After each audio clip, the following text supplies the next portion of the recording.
There's no doubt about it that the budgets across all levels of government are each faced with fiscal and economic challenges in this difficult economy.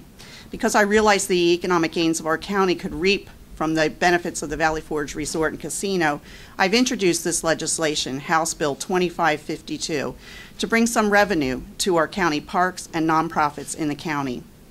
Now's the time to seek out additional income sources to help offset the budget cuts to some of our county's most treasured locations. Our county's 7 parks and 5 historic sites welcome people throughout the county. They visit it each day. There are hundreds of thousands of people who visit our parks, historic sites, and trails. We have 7 county parks, 5 historic sites, and probably over 60-some miles of trails. Their visitors, as I said, are probably in the hundreds of thousands each and every year. It makes sense to keep the local casino money here in Montgomery County and use it toward the parks and our organizations that are used and enjoyed by the residents of our communities.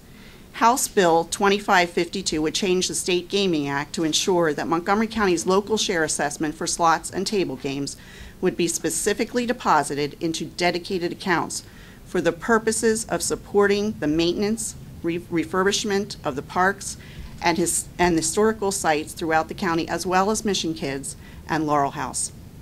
Mission Kids and Laurel House, which you'll hear more about in a little while, are county services that assist local families in need. They are a lifeline for many of our most at-risk youth and women and even men at times. Under this legislation, parks and heritage sites would receive 75% of the designated casino revenue, while Mission Kids and Laurel House would each receive 12.5% of that revenue. Since the casino just opened at the end of March and really got up and running at the beginning of April, it's hard to estimate how much that revenue will be, but we're estimating anywhere between $1.2 million, maybe a little bit more than that. That translates to $900,000 to our parks and historic sites, and about $150,000 for Mission Kids and Laurel House. Each host county and each municipality has specific uses for the money as described in the current act. It goes to the Commonwealth Financing Authority. Currently, the Commonwealth Financing Authority uses that money exclusively for businesses in our sites program, the tax increment financing guarantee program, and the water supply and wastewater infrastructure program. This bill would change that distribution and keep that money here in the county dedicated to county budget items. With the support of my colleagues here today, I'm hopeful this legislation will advance through the General Assembly with minimal debate. I'll work as hard as I can to get it through in the minimal and limited time we have this fall. I just really wanted to thank Commissioners Shapiro, Castor, and Richards for working with me and my colleagues in the legislature. Obviously, for me, the focus and the import of this legislation comes with Mission Kids and Laurel House. They're both organizations that I've worked with extensively in the past. And actually, since leaving the District Attorney's Office, have tried to assist with some of the fundraising efforts that both organizations are forced to undertake. And I think that's what's so important.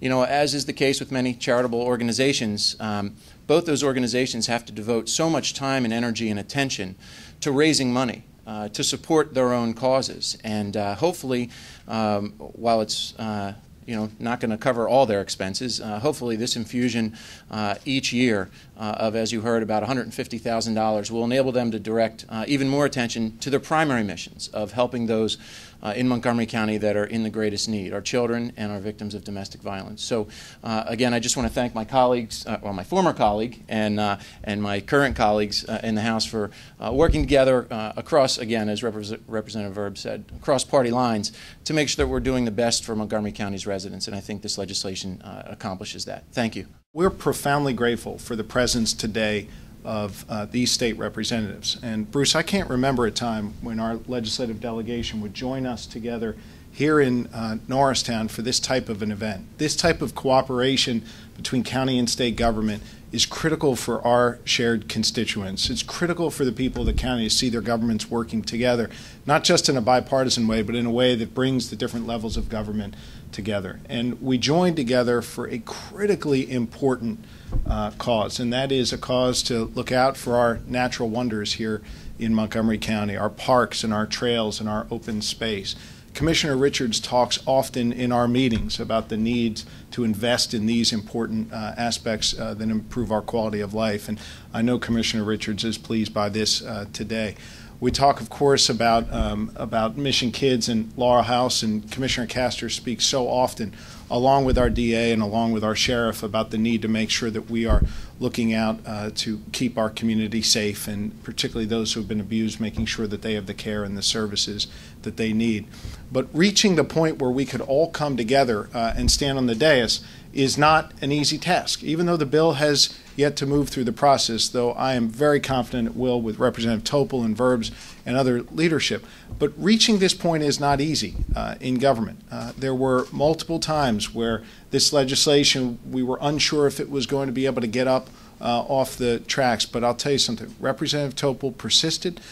Commissioner Castor worked the phone, and many others stepped up to ensure that we could reach this point where we had agreement before we start. And in the legislative process, having this type of agreement before you start is so critical to getting an end result that will work for everyone. $1.2 million coming into Montgomery County at a time when we are facing a massive, massive budget shortfall and having to reprioritize around the things that matter most to the people of Montgomery County, enabling us to invest in things like parks and things like law enforcement and public safety is so critical to helping us meet our budget and helping us meet the needs of the people of Montgomery County.